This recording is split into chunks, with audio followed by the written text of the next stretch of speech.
Noite, povo de Deus, seja bem-vindo, Igreja de Nova Vida em Amendoeira. Eu sou o pastor Dionísio, né? E nós estamos aqui reunidos nessa noite para um encontro maravilhoso com a palavra de Deus. Estamos aqui, amados do Senhor, para sermos um canal na mão do Senhor nosso Deus. Desejamos que todos aqueles que aqui estão chegando, né, possam também, através dessa palavra, se achegar mais a Deus, ouvir a voz de Deus. Sejam bem-vindas aqui, irmã Andréia, seja bem-vinda, irmã Dani, seja bem-vindo a Francine Kimek, né? O irmão André, que já está aí também, a Isabela também, não é? A irmã Marli, a irmã Conceição, sejam todos muito bem-vindos, né? Que Deus possa abençoar a nossa vida. Que bom que você já chegou. Não se atrasou, né? Olhou para a hora e acertou a hora tranquilamente, não é? Estamos aqui todos juntos para fazermos desses momentos momentos de festa, de alegria, na presença do Senhor nosso Deus. O nosso intuito é que a nova vida no lar, ela venha transformar as nossas casas em lares e os nossos lares em altares ao Senhor nosso Deus. Então, em nome de Cristo Jesus, nós queremos, nesse momento, né, orar ao Senhor, pedir a bênção de Deus, convidar o Espírito Santo. Você que já convidou aí o seu amigo, o seu irmão, né? Mandou uma mensagem aí pelo zap aí para o seu vizinho, né? Para o seu parente, disse, olha, tá lá nova vida no lar, né? Já vai começar. Então nós vamos agora nos encontrar diante do trono do Pai. Vamos orar, pois sem Ele nada nós podemos fazer. Senhor, Tu és o Rei da Glória, Tu és o Deus maravilhoso. E agindo, Senhor, quem poderá impedir? Por isso, Senhor, nesta noite, nós trazemos diante da Tua presença os nossos corações, as nossas vidas, as nossas famílias, Pai. Aqueles que nós amamos, meu Pai, para intercedermos, para orarmos, para clamarmos a Ti por proteção, clamarmos a Ti, meu Pai, por consolo, por conforto, para que haja a ação do Teu Espírito Santo no nosso coração e na nossa vida. Fala conosco, Senhor. Fala, porque as tuas ovelhas estão sedentas, meu Pai, estão desejosas de ouvir a tua voz nas entrelinhas das mensagens, meu Pai, da tua palavra. Então, Senhor, em nome de Cristo Jesus, abençoa a nossa casa, transforma a nossa casa num lar e transforma o nosso lar num altar, porque são os nossos corações e esse tempo da nossa vida que te ofertamos em nome de Jesus. Diga amém, meu irmão. Diga glória a Deus. Aleluia. O tema de hoje, amados do Senhor, é segurança em meio à tempestade da vida, não é? Esse é o tema. Você vai entender que Deus é o Deus que estende as suas mãos. Diga para a pessoa que está aí do teu lado, aí perto de você, ó, Deus é o Deus que estende as mãos. Isso, que estende a mão para te dar segurança, que estende a mão para te dar proteção, que estende a mão para te dar amparo. Deus é esse Deus. E eu quero ler com você o salmo que nós escolhemos nessa noite, já que nós vamos falar de tempestades, já que nós vamos falar de segurança, já que nós vamos falar de Deus estendendo a mão, eu quero iniciar, não é? Essa condição desse nosso encontro com o Espírito Santo, com Deus, Deus Pai, Deus Filho, Deus Espírito Santo. O Salmo de número 29. Abra aí a sua Bíblia. Salmo de número 29. Fala assim, a voz de Deus na tempestade. Está pronto para ouvir a voz de Deus? Está pronto para a voz de Deus penetrar em teu coração? A voz de Deus, irmão, no meio da tempestade. Olha só o que o salmista Davi diz. Diz assim, Salmo de número 29, do verso de número 1 ao verso de número 11. Ele diz assim, tributai ao Senhor, filhos de Deus. Tributai ao Senhor a glória e a força. Tributai ao Senhor a glória devida no seu nome. Adorai o Senhor na beleza da sua santidade. Ouve-se a voz do Senhor sobre as águas. Troveja, Deus da glória. O Senhor está sobre as muitas águas. A voz do Senhor é poderosa. A voz do Senhor é cheia de majestade. A voz do Senhor quebra os cedros. Sim, o Senhor despedaça os cedros do Líbano. Ele faz saltar como um bezerro o Líbano e o Sirom, como bois selvagens, né? A voz do Senhor despede a chama de fogo. A voz do Senhor faz tremer o deserto. O Senhor faz tremer o deserto de Gades. A voz do Senhor faz dar cria as corças e desnuda os bosques. E no seu templo tudo diz glória. Será que você pode dizer glória aí? Glórias ao nome do Senhor. O Senhor preside os dilúvios, como rei, o Senhor preside para sempre. E o verso de número 11 diz assim: o Senhor dá força ao seu povo, o Senhor abençoa com paz o seu povo, diz a palavra de Deus. Então, o Senhor, nesta noite, deseja abençoar a você, que é povo de Deus, deseja abençoar a tua família, a tua casa. O Senhor deseja abençoar com paz, com renovo. Porque mesmo em meio das tempestades, e eu não sei se você já viveu uma tempestade, já viu uma tempestade, relâmpagos, trovões, não é? Aqueles raios cortando o céu, aquele estrondo, né? Aquela segurança que transmite, você fica encolhido, você fica atento, você fica pensativo. Mas o salmista está dizendo, é nesse momento da adversidade, nesse momento em que o medo tenta, de alguma maneira, encontrar o teu coração, o sussurrar da voz de Deus. Oh, aleluia! A voz de Deus vem ao teu encontro. E nessa noite eu quero te dizer, Deus deseja falar contigo. Deus falou comigo nesta manhã, falou comigo ontem à tarde, durante a meditação dessa mensagem, e eu creio que Deus deseja falar com você.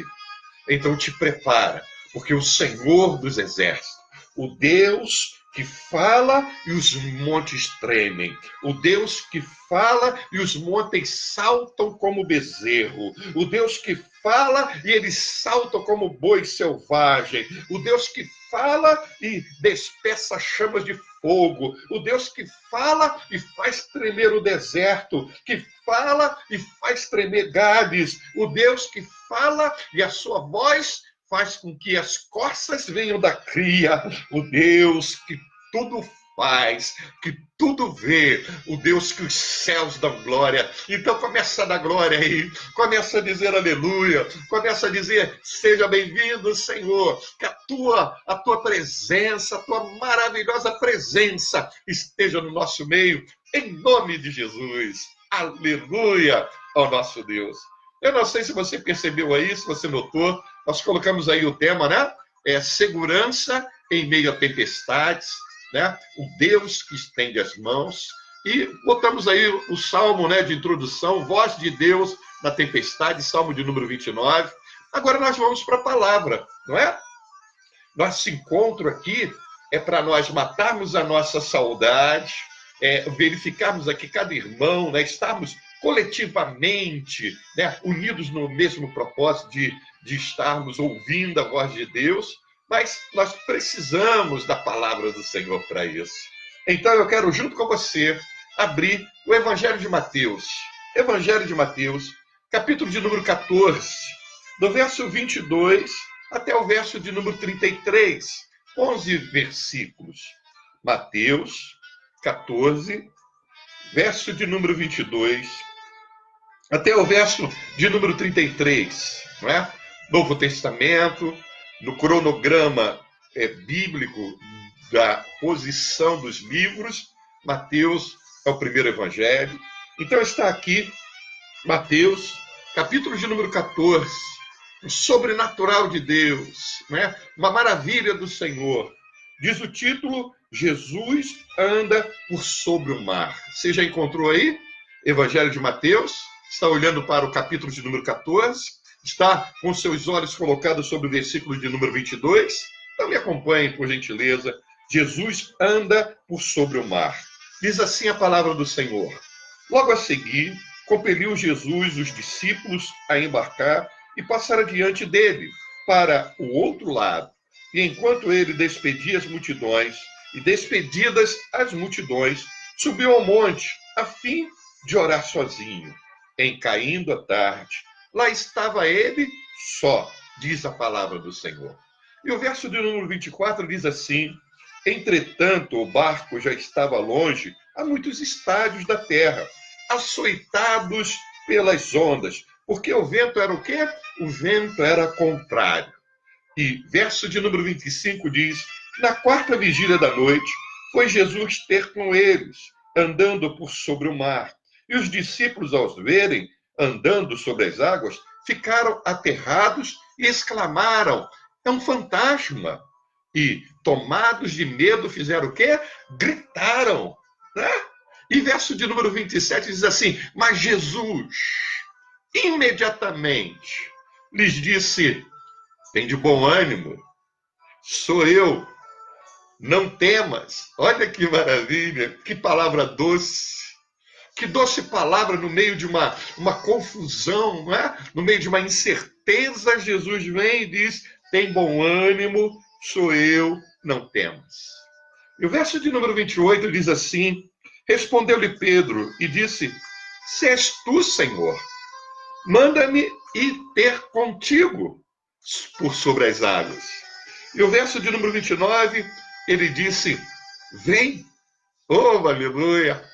Olha o Senhor aí te chamando para você andar no sobrenatural dele, para você andar sobre o mar da adversidade. Olha o Senhor me chamando. Vem.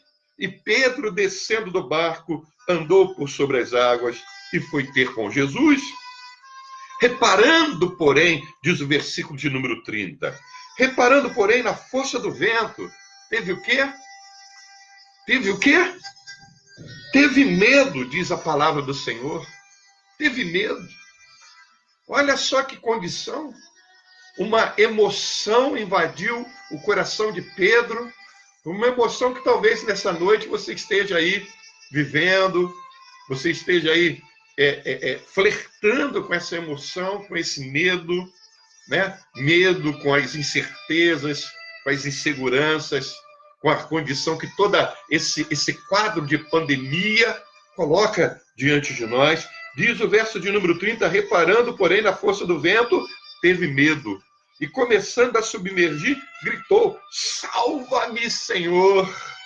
E o verso de número 31 diz: prontamente. Diga aí para a pessoa que está do teu lado: olha, prontamente. A resposta de Deus, de Jesus, foi prontamente. Jesus, estendendo a mão, o tomou e lhe disse: homem de pequena fé, por que duvidaste? E diz a palavra do Senhor, verso de número 32, subindo ambos para o barco, cessou o vento. E verso de número 33 diz: os que estavam no barco o adoraram, dizendo: verdadeiramente és o Filho de Deus. Aleluia! Oh, glórias ao nome do Senhor nosso Deus. Amados do Senhor, esse texto aqui de Mateus, capítulo de número 14, fala de algo sobrenatural, fala de algo que começa, né, de uma maneira surpreendente. Porque o verso de número 22, você se atentou para o que diz o verso de número 22? Diz assim: logo a seguir, né? A seguir de quê? Havia tido uma grande multiplicação de peixes, de pães, e o Senhor Jesus alimentou ali uma verdadeira multidão, 5.000 homens, né? Além das mulheres e crianças. E logo depois dessa condição, que aquelas pessoas foram alimentadas por Cristo, que Cristo fez a sua oração, que o menino entregou o pouco que tinha, mas colocou na mão de Deus, e porque colocou na mão de Deus, Deus multiplicou, não é?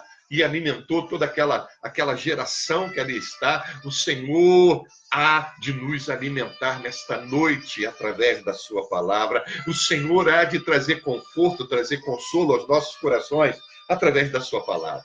Mas o verso de número 22 expõe algo, amados do Senhor, que pelo menos é algo incomum. Porque a Bíblia diz que logo a seguir compeliu Jesus. Jesus vai compelir, ou seja, compelir é obrigar. Compelir é forçar. Compelir, amados do Senhor, é deslocar força, né? É empurrar, é obrigar. E por que Jesus teve que compelir os seus discípulos? Por que o Senhor precisou, teve essa necessidade de compelir os seus discípulos? Olha, logo a seguir compeliu Jesus e os seus discípulos a embarcarem e a passarem diante dele para o outro lado. Para o outro lado aqui quer dizer que eles teriam que atravessar, né, do ponto onde eles estavam, pegar ali e começar a navegar pelo Mar da Galileia e ir até o outro lado, em direção à cidade de Betsaida e em direção à cidade de Cafarnaum, né, que fica logo ali depois. Então Jesus precisou compelir, precisou obrigar. Eu fico pensando, fico refletindo, por que Jesus vai precisar obrigar a pescadores, homens, não é? Que tinham ali a sua vida participativa. Muitos deles eram pesqueiros, muitos deles viviam daquela condição da pesca, e quantas vezes não navegaram ali naquele mar, não é? Mas por que Jesus precisa agora compelir e forçar? Há duas condições aqui dentro dessa situação, dois motivos. O primeiro motivo é que alguns teólogos dizem que eles estavam receiosos, sim, receiosos, com medo dali de chegarem até Betsaida, pois Betsaida era justamente a cidade, a região em que Herodes estava. Tinha sido fundada por um tetrarca, né, chamado Filipe, e ali eles estavam agora com medo. Por que eles estavam com medo de chegar até o outro lado, até Betsaida? Porque Herodes havia acabado de servir a cabeça de João Batista numa bandeja de prata para Herodina, a mulher do seu irmão, que havia ali um caso entre eles. Então, me parece, segundo aqui a condição histórica, porque nós vamos avaliar, e se você começar a ler o capítulo de número 14, no primeiro versículo, né, de número 14, do verso 1 ao verso 12, traz essa condição desse relato bíblico, dessa condição que João Batista é morto, então, por Herodes. Então, talvez os discípulos ficassem com receio de pisar. Olha, ele já matou Herodes, Herodes já matou João Batista e vai nos matar também. Então, ele pode ter ficado receoso. Outros dizem, não. A condição deles estarem temerosos em seu coração, a condição de Jesus ser obrigado a compelir eles, na realidade, foi que eles já tinham tido uma experiência nesse mesmo mar da Galileia, não é? Uma experiência em que Jesus estava com eles e que Jesus dormia no barco e houve uma grande tempestade e eles acordaram Jesus e perguntaram, Senhor, não te incomodas de nós estarmos sofrendo toda essa tempestade? Então agora imagina Jesus dizendo para eles, olha, vocês vão para o outro lado, vocês vão atravessar o mar da Galileia e eu vou ficar aqui, que eu vou subir o monte e vou orar. Então o medo deles é que se eles já viveram uma experiência como essa, relatada ali em Mateus 8, versículo de número 23 e versículo de número 24, você quer ir comigo então? Mateus, capítulo 8, verso de número 23 e verso de número 24, olha o que diz o texto bíblico, Mateus 8, 23 e 24. Então, entrando ele no barco, seus discípulos o seguiram, e eis que sobreveio no mar uma grande tempestade, de sorte que o barco era varrido pelas ondas, entretanto Jesus dormia. Se o barco já estava sendo varrido pelas águas com Jesus dentro do barco, imagina agora sem Jesus. Então, alguns dizem, é por causa desse motivo que eles não queriam ir e Jesus obrigou eles a irem, compeliu. E diz o verso de número 23, olha só, o verso de número 23, e despedidas multidões, subiu ao monte a fim de orar sozinho. Em caindo a tarde, lá estava ele só. Aqui nós temos o ensinamento do Mestre. Aqui nós temos o ensinamento do Senhor Jesus. Jesus vai nos ensinar a respeito dessa oração particular, dessa oração que o crente, que eu e você necessitamos ter, dessa comunhão de intimidade com o Senhor nosso Deus. O segredo, amados do Senhor, para sobrepujar o mal, não é? O inimigo de nossas almas, a força do mal, é a oração, é essa comunhão. Jesus, ele sempre se retirava e sempre orava e sempre tinha essa comunhão com o Pai. Há vários registros, relatos bíblicos disso. Um deles está aqui em Lucas, capítulo de número 3. Olha só, você está em Mateus, vá aí, passe o Evangelho de Marcos, vai até o Evangelho de Lucas. Evangelho de Lucas, capítulo de número 3. Olha o que diz a palavra do Senhor, a partir do verso de número 21 e verso de número 22. Acompanhe comigo, por gentileza. É o batismo de Jesus, não é? O batismo de Jesus. Olha só o que diz, verso de número 21. Você encontrou? Lucas 3, 21.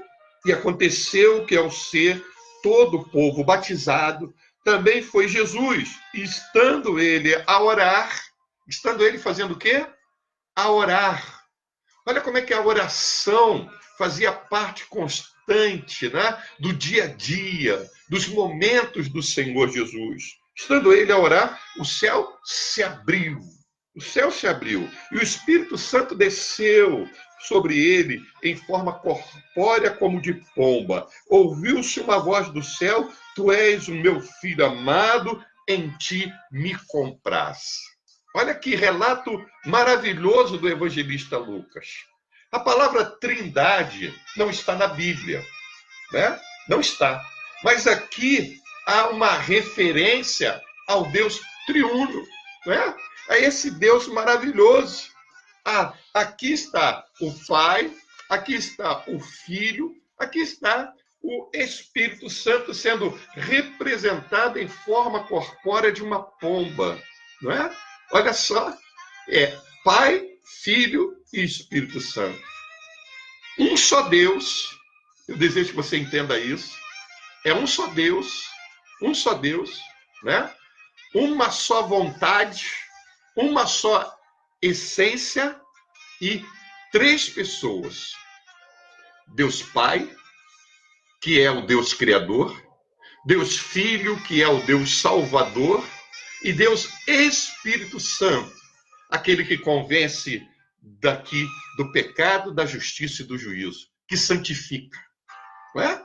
Então aqui nós temos o relato bíblico colocado aqui por Lucas, que Jesus estava orando, e essa condição de oração contínua, essa condição de oração que vai renovar a ele, não é? Para a obra, né? Esse relacionamento de intimidade, esse desenvolvimento de profundidade e de envolvimento com Deus através da oração é que ele deseja nos ensinar. Por isso é que está aqui esse relato aqui em Mateus. Paulo chega a dizer em Efésios, capítulo de número 6, verso de número 10, ele diz assim: sede fortalecido no Senhor e na força do seu poder. Quando você se relaciona com Deus, através da oração da fé, quando você abre o teu coração, né, desnuda a tua alma e fala com o Senhor através da oração, meu irmão, o Senhor é que vai operar tanto em mim como em você o querer, o realizar dele na nossa vida. E nós aprendemos com Jesus nessa passagem. Jesus não vai com seus discípulos, Jesus vai para a comunhão da oração particular, né? Com o Pai, né? O Filho nessa comunhão através dessa oração maravilhosa.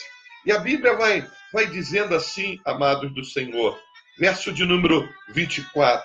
Entretanto, o barco já estava longe, a muitos estádios da terra, açoitado pelas ondas, porque o vento era o quê? O vento era contrário, diz a palavra do Senhor. Eles estão ali navegando no mar da Galileia. O Mar da Galileia, na realidade, é um lago, e é um lago de água doce, tá? Não é salgada. Quando você fala em mar, geralmente você pensa em água salgada. O Mar da Galileia era um lago de água doce. Esse lago de água doce, por que ele é de água doce? Porque ele é atravessado pelo Rio Jordão. O Rio Jordão é que vai enchendo, vai encharcando aqui esse lago. Ele tem aproximadamente, amados do Senhor, 19 quilômetros de comprimento por 13 de largura. Sua profundidade é de 50 metros, né? A maior profundidade dele. O problema é que o lago, né, esse Mar da Galileia, ele fica a 210 metros abaixo do nível do mar. Então, ele que é cercado por 10 ou 12 cidades, e essas cidades são cercadas por montanhas, não é? Há uma cordilheira de montanhas em volta desse lago. A temperatura da água do lago é diferente da temperatura dali que está em cima das montanhas, não é? Aqueles ventos. Então, esse choque de temperatura causa ali, naquele lago, repentinas tempestades. E volta e meia, a situação está tudo bem, está tudo calmo, está tudo tranquilo, e de repente muda de uma hora para outra, não é? E agora, amados do Senhor, a Bíblia me diz que o vento era contrário. É um momento de adversidade. É um momento em que estão vivendo aqui essa condição, não é? Açoitado pelas ondas, as ondas. E olha, passar por uma tempestade no mar ou no lago com um barquinho, né? Imagina aquele barco, um barco que não é muito grande, de madeira, talvez de velas, né? Para poder ali, ou de remo, imagina, né? E de dia já é terrível, mas o relato bíblico de Mateus nos deixa claro que está de noite. Ele diz assim no verso de número 25, veja aí comigo, por gentileza. Verso de número 25. Na quarta vigília da noite, diz a palavra do Senhor. Então eles estão de noite. Na realidade, eles estão de madrugada. Tá? Por quê? Porque os judeus, eles dividiam a noite em 3 partes de 4 horas. Tá? 3 partes de 4 horas. De 6 horas da tarde até 6 da manhã, eram divididas em 3 partes de 4 horas. Os romanos, eles dividem, na realidade, em 4 partes de 3 horas. E a citação bíblica aqui, de Mateus, é na divisão romana. Porque ele diz, na quarta vigília, teve a primeira vigília, a segunda vigília, a terceira vigília, a quarta vigília. Então, Mateus está citando na condição daqui que os romanos contavam na quarta vigília da noite. E isso, amados do Senhor, na quarta vigília da noite, na realidade era entre 3 horas da manhã e 6 horas da manhã. Provavelmente, isso deveria ser nas 3 horas da manhã. 3 horas da manhã é um horário intenso, né? Um horário de sono. Imagina esses discípulos que trabalharam o dia todo ou a tarde toda anterior, servindo 5.000 homens, né? Com os cestos de pães, os cestos de peixe, vendo o milagre acontecer. Ainda soberjaram, né? Recolheram 12 cestos, né? Imagina esses discípulos querendo dormir, não podendo dormir, o barco no meio dessa tempestade, uma tempestade de relâmpagos, de trovões, uma tempestade de noite escura, uma tempestade de relâmpagos cortando o céu, de ventos batendo no barco, das altas ondas, e de saber que não tem nenhum tipo ali de salva-vidas, não é? Aquelas ondas altas, um mar bravio, 3 horas da manhã. Você consegue imaginar isso? Consegue imaginar essa intensidade? Consegue imaginar essa situação que eles estão aí atravessando, né? Na quarta vigília da noite? E diz o texto bíblico, meu querido e minha querida irmã, verso de número 25, foi Jesus ter com eles, andando por sobre o mar. Jesus vai com eles andando por sobre o mar.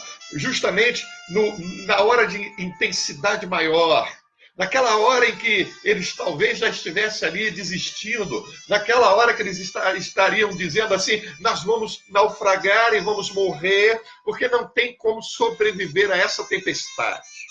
Agora, deixe-me te dizer algo, porque o relato bíblico diz que eles se assustaram quando viram Jesus vindo andando sobre o mar, né?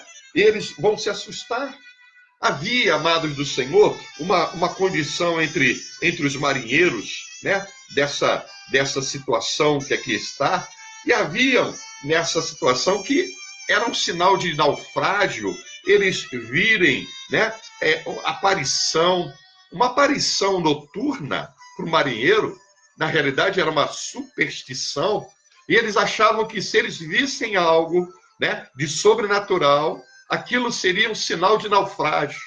Então imagina, o trovão roncando, estrondando, os raios cortando, as ondas batendo, o mar bravio, e ele já naquele desespero vai afundar, vai afundar, vai afundar, não é? Dentro dessa condição, a água entrando no barco, eles tentando tirar, sendo saculejados, e de repente eles veem algo que é incomum, algo que para eles é sobrenatural. Eles estão dizendo, certamente nós vamos naufragar. Então a Bíblia me diz que, verso de número 26, e os discípulos ao verem andando sobre as águas, ficaram aterrados e exclamaram, é um fantasma. E tomados de medo, fizeram o quê? Gritaram. Será que você, nessa mesma situação, você também não gritaria? Eu ouvi uma vez alguém dizendo que o barco, ele não afunda por causa da água que está em volta de você, né? O barco afunda por causa da água que você permite entrar dentro do barco e você não tira. Quantas coisas elas entram no nosso coração, no barco da nossa vida, e às vezes nós não tiramos, negligenciamos, e ao invés de tirar, ainda ficamos meditando, refletindo sobre essa condição, e a partir desse momento, aí sim, o barco enche de água e vem o naufrágio. Né? Quantas coisas nós permitimos viver dessa maneira? Mas olha o que diz a palavra do Senhor, diz no verso de número 27, imediatamente lhes disse, tem de bom ânimo, sou eu, não temas. Olha que maravilha que o Senhor Jesus, ele disse na mesma hora. Jesus está ali percebendo, Jesus vem andando, né, dentro dessa situação, e agora diante daquela visão eles entram em pânico, eles gritam. E quantas vezes, amados do Senhor, nós não reconhecemos o Senhor? Quantas vezes nós não reconhecemos o agir de Deus na nossa vida, em meio às tempestades da vida, e nós também nos desesperamos, e nós gritamos também. Quantas vezes nós ficamos apavorados, não é? E no quadro pintado pela adversidade, nós achamos que tudo vai chegar ao fim, que nada vai dar certo. Como é que pode haver uma mudança? Não tem como. As coisas estão aí impactando. Mas eu quero te dizer algo, meu irmão. Eu quero te dizer algo, minha irmã. As tempestades da vida também são oportunidades de nós vivermos os maiores e melhores milagres da nossa vida. Será que você pode dizer isso à pessoa que está aí do teu lado? Olha aí para o teu marido, olha aí para o teu filho, olha aí para a tua esposa, olha aí e diz, olha, a tempestade da vida também são oportunidades. Diga para ele, a tempestade da vida também são oportunidades de nós vivermos os melhores milagres, né? Os melhores milagres da nossa vida. Os discípulos estão no meio da tempestade, o Senhor compeliu eles aí, no meio da tempestade, para que eles pudessem ter experiência. E agora eles vão viver, já estão vivendo uma experiência tremenda. Jesus está vindo, andando sobre as águas. Eles nunca tinham visto Jesus andar sobre as águas. Ninguém nunca viu homem algum andar sobre as águas. Né? Poder natural, a ação de Deus, Jesus vindo. E Jesus vendo eles gritarem, Jesus ainda diz, não temas, né? Não temas, tem de bom ânimo, tem de bom ânimo. tem bom ânimo. Sou eu. Ah, Jesus se apresentando. Então, meu irmão, no meio dessa tempestade que você está vivendo, não temas. Não temas. Vê se você consegue identificar Jesus vindo em tua direção. Veja se você consegue identificar Jesus vindo com essa palavra para confortar o teu coração. É Ele. É Ele que nos diz não temas, é Ele que nos diz tem bom ânimo, é Ele que está dizendo não desfaleça, não permita que as águas do mar da vida, no meio da tempestade, venha afundar o teu barco. Não temas. E olha só, amados do Senhor, que coisa tremenda, que oportunidade maravilhosa, que agora eu consigo perceber, eu consigo ver. Olha a intrepidez de Pedro. Nós precisamos ter intrepidez em meio às tempestades da vida e ver nessas tempestades uma oportunidade de vivermos o milagre. Olha só, verso de número 28, acompanhe comigo aí na sua Bíblia, verso de número 28, Mateus 14, verso de número 28. Respondendo-lhe Pedro, disse, se és tu, Senhor, manda-me ir ter contigo por sobre as águas. Oh, aleluia! Se és tu, Senhor. Se é tu mesmo, Senhor, porque eu já vi o Senhor curar enfermo, eu já vi o Senhor fazer paralítico andar, eu já vi o Senhor fazer cego enxergar, eu já vi o Senhor fazer surdo ouvir, eu já vi o Senhor fazer mudo falar, eu já vi o Senhor ressuscitar mortos. Se é tu, Senhor, tu podes fazer. Se é o Senhor mesmo, o Senhor pode fazer. Oh, olha a intensidade. Oh, que maravilha, irmão. Que maravilha. Aonde que Pedro ia ter uma outra oportunidade dessa? Olha Deus nos concedendo a oportunidade em meio a essas adversidades da vida de nós crermos, de nós acreditarmos, de nós confiarmos, de nós, mediante essa tempestade, dizer, eu creio no poder de Deus. Eu creio na manifestação do milagre de Deus na minha vida, na vida da minha família. Eu acredito, eu creio. Se és tu, Senhor, manda-me. E o que nos surpreende mais ainda, irmãos, é a resposta de Jesus. Jesus não precisava provar para ninguém que é Ele, meu irmão. Não precisava. Jesus não precisava provar, mas Jesus vê naquela condição uma experiência para todos viverem o milagre. Para você, depois de muitos e muitos anos, nós compartilhando essa palavra, você que está atravessando aí essa situação, essa adversidade, pudesse hoje, agora, nesse momento, ter a certeza no teu coração da ação do Espírito Santo, que Ele tem poder para te livrar, para te abençoar, para te consolar, para te proteger, mesmo em meio a toda essa adversidade em que nós vivemos. Diz o versículo de número 29, aleluia, e ele diz, vem, oh, glória a Deus. Uma afirmação curta. Jesus não precisa explanar, falar palavras, muito bonitas. Só precisa da afirmação do Senhor. Basta uma simples palavra de Deus para mudar toda essa condição, para te fazer andar no sobrenatural de Deus. Pedro nunca tinha andado nas águas, mas mediante a uma palavra do Senhor Jesus, Jesus diz, vem. Você consegue ouvir a voz de Deus no meio dessa tempestade, dizendo para você, vem, vem, vem andar sobre as águas. Olha, aleluia. E diz, e Pedro, descendo do barco, andou por sobre as águas e foi ter com Jesus. Deixa-me te dizer algo muito interessante. Jesus vai te fazer andar no sobrenatural dele. Coisas maravilhosas, coisas maiores, coisas que você nunca fez. Deus tem poder para realizar na tua vida, mas o propósito é de você ir em direção a ele. Não é você ir para outro lugar. Não é você se esquecer de Deus. Não é você deixar a condição da fé. É de você ir ao encontro dele. Usar aquilo para que o cumprimento da palavra dele, as boas novas dele se cumpra. O Senhor vai te capacitar e te abençoar. Mas é para você olhar para ele e ir em direção a ele. Muitas das vezes nós queremos que Deus venha nos conceder o sobrenatural. Senhor, muda minha família. Senhor, me dá um emprego. Senhor, muda a minha vida.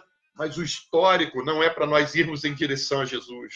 O histórico, às vezes, nos separa do Senhor. É por isso que muitas das vezes nós não recebemos, porque pedir e pedir mal, né?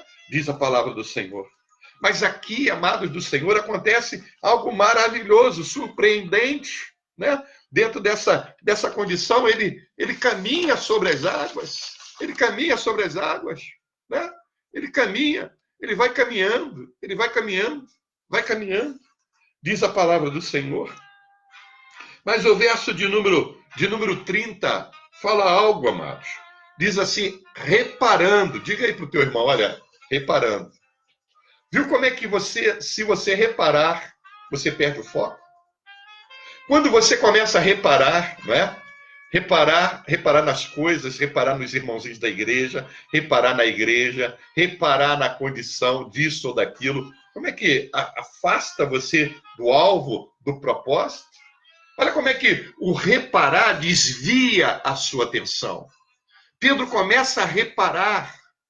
Pedro começa a reparar, diz a palavra do Senhor. Reparando, porém, na força do vento.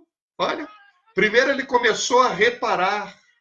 Olha como é que se você começar a reparar na tua vida, se você começar a reparar muito aí, né, no teu meio, como é que isso vai permitindo que alguns sentimentos comecem a florescer no teu coração, e sentimentos que não são bons, sentimentos que não são agradáveis, sentimentos que vão fazer você sucumbir na fé, né?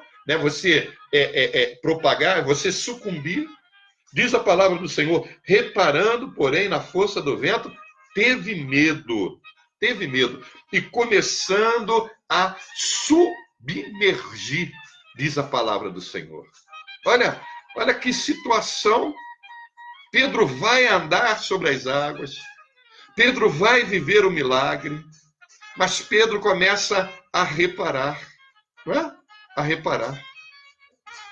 Talvez você esteja dizendo, pastor, de vez em quando é verdade, eu começo a reparar. De vez em quando eu começo a reparar nas situações, nas circunstâncias, como Pedro reparou. Eu reparo, por exemplo, por que Deus não acaba logo com esse vírus que está aí, esse Covid-19, esse coronavírus. Por que Deus não acaba logo com esse vírus? Porque esse vírus é todo mal que está aí representado, está matando gente, está fazendo com que famílias fiquem tristes, está separando as pessoas dos entes queridos. Pessoas estão morrendo. Por que Deus não acaba logo com esse mal do Covid-19? E eu fico reparando isso. Você pode estar indagando aí no seu coração essa situação. Por que Deus não acaba com esse sofrimento, pastor Dionísio? Na realidade, amados, a condição, por que Deus não acaba com esse mal, com essa maldade de uma vez por toda e faz, olha, num estalo de dedos, essa situação sumir? Sabe por quê, meu querido? Porque se Deus acabasse com todo o mal, Deus teria que acabar comigo e com você. Você sabia disso? Por quê? Como assim, pastor? Porque você se lembra que, por causa da desobediência, não é, do homem a Deus, lá no jardim, o pecado entrou? E esse pecado que entrou e deformou todas essas situações, enraizou-se também no coração do homem. E o homem tem em seu coração enraizado a maldade, o mal, o pecado. Você vê um exemplo dessa situação? Bilhões e bilhões destinados aí a estados, bilhões e bilhões destinados a municípios, e pessoas estão, amados, desviando esse recurso financeiro que seria usado em instrumentos, em respiradores artificiais, em situações de condição de aparamentos, não é? Para defesa de imunidade contra esse vírus. E as pessoas estão fazendo o quê? Embolsando o recurso financeiro, desviando o recurso financeiro. Por causa de quê? Por causa da maldade que está no coração do homem. Ele prefere ter amor ao dinheiro do que ter amor às vidas. Ele prefere, amados do Senhor, nesse momento de crise, nesse momento de pandemia, nesse momento em que vidas estão morrendo, olhar para o outro lado e verificar egoístamente o que eles podem tirar de vantagem nessa condição. Veja se a maldade não está aí, intrínseca no coração dessas pessoas. Vê se essa maldade não está aí, colocada. A Bíblia me diz que nos últimos tempos o amor se esfriará de quase todos. Vê se não é isso que está acontecendo, o amor se esfriando, as pessoas preferindo roubar, retirar o recurso financeiro, embolsar esse dinheiro do que salvar vidas, do que se importar com vidas. Então, se Deus definisse e decidisse acabar com toda maldade, com todo mal, com o coronavírus, e viesse com a sua espada, nós também teríamos que ser exterminados. Por causa dessa maldade que está no coração. Ao invés disso, Deus, ele prefere estender as mãos.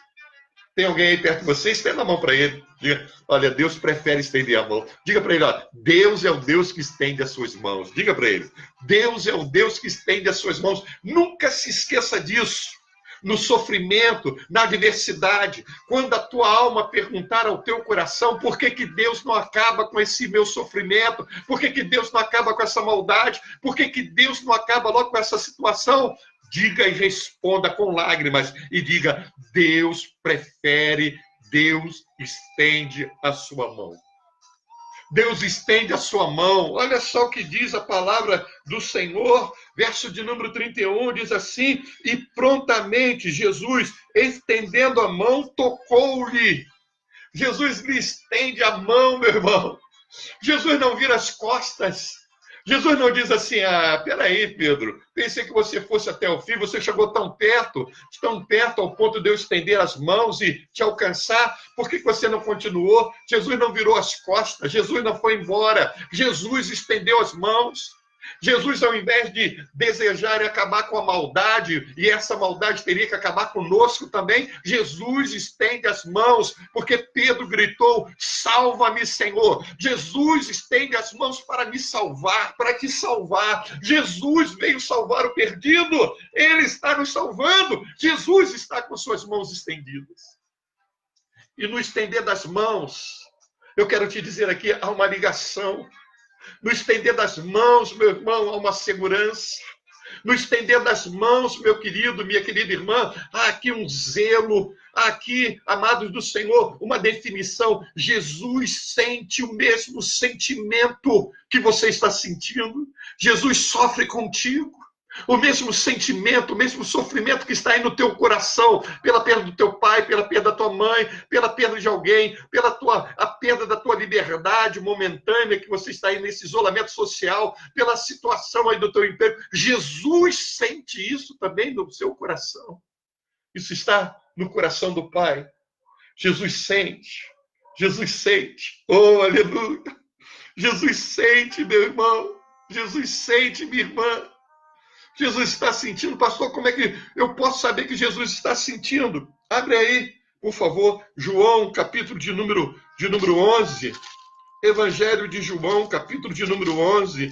Você quer ver como é que Jesus está sentindo? Capítulo 11 é o relato da morte de Lázaro. Jesus está indo, Jesus vai ressuscitar Lázaro. Tem poder para ressuscitar. Mas em meio a toda aquela dor, em meio a todos aqueles sentimentos, em meio a todas aquelas situações de lamúrio, a toda aquela condição de choro, olha o que acontece no verso de número 35, menor versículo do Novo Testamento da Bíblia, diz aqui, olha, Jesus chorou. Oh, aleluia! João 11, 35, Jesus expressa que o mesmo sentimento que estava no coração de Maria, coração de Marta, o coração de seus amigos está no coração de Deus. Então, prontamente, esse prontamente aqui de Mateus, quer dizer que Jesus, ele viu a necessidade e ele se coloca disponível, ele estende a mão. Deus é o Deus que estende as suas mãos, no meio do sofrimento. Ele passa o sofrimento contigo. ele não acaba o mal. Ele podia estalar o dedo e acabar o mal. Ele podia liberar uma palavra e acabar o mal. Mas ele não acaba assim. Ele vem viver contigo o sofrimento. Ele vem estar contigo, ele vem estender as suas mãos. Ele está aí contigo. Você está com medo? Tenha medo não. Tenha medo não, Jesus está contigo. Tua alma às vezes fica aflita. Não fique aflita não. Jesus está contigo. O mesmo sentimento que você tem, Jesus está aí também evidenciando esse sentimento e demonstrando nas entrelinhas dessa mensagem. Ele se importa contigo. Ele não vai embora, não. Ele não vai virar as costas, não. Ele está contigo. E quando o Espírito Santo de Deus ontem à tarde falou isso no meu coração, eu copiosamente comecei a chorar. Eu me lembrei todas as vezes que eu tive medo na minha vida. E me lembrei também que se porventura eu tiver algum tipo de outro medo, incerteza, eu posso confiar que Jesus é o Deus que estende as mãos. Jesus é o Deus que estende as mãos e me segura. E aqui eu tenho um outro milagre, meu irmão. Aqui eu tenho um outro milagre. Outro milagre. A Bíblia me diz, meu querido, minha querida irmã, versículo 31, prontamente Jesus, estendendo a mão, tomou-lhe e lhe disse: homem de pequena fé, porque duvidaste? E subindo ambos para o barco, né? Olha como é que o apoio, Jesus vem sustentar o peso de Pedro. Jesus sustenta o peso de Pedro. No meio da água, né? No meio daquela circunstância, no meio daquela situação, ele sustenta o peso de Pedro, né? Jesus está pronto para nos sustentar. Sustentar. Mesmo nos momentos mais incertos, é Ele que nos sustenta. É Ele que nos sustenta, nos toma pela mão, nos sustenta. E dentre várias promessas de proteção, de sustento da Bíblia, de apoio para nós não submergirmos, eu me lembro de Isaías 43, verso de número 2. Né?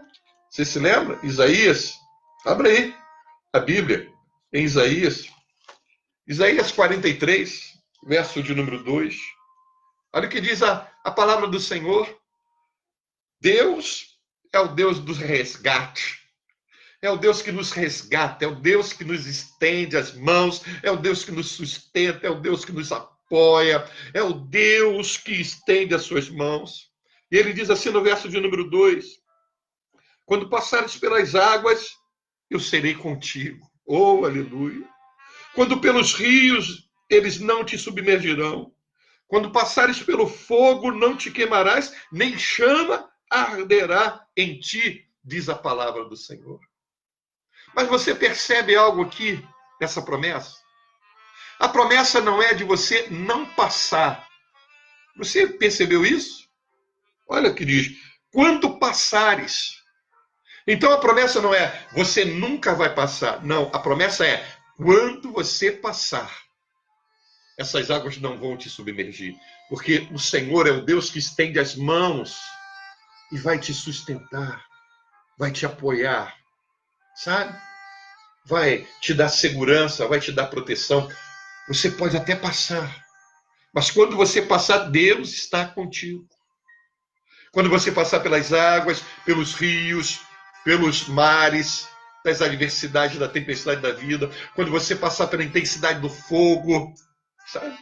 A mão de Deus vai estar junto para te apoiar, porque Deus é o Deus que estende as suas mãos. Deus é o Deus que estende as suas mãos.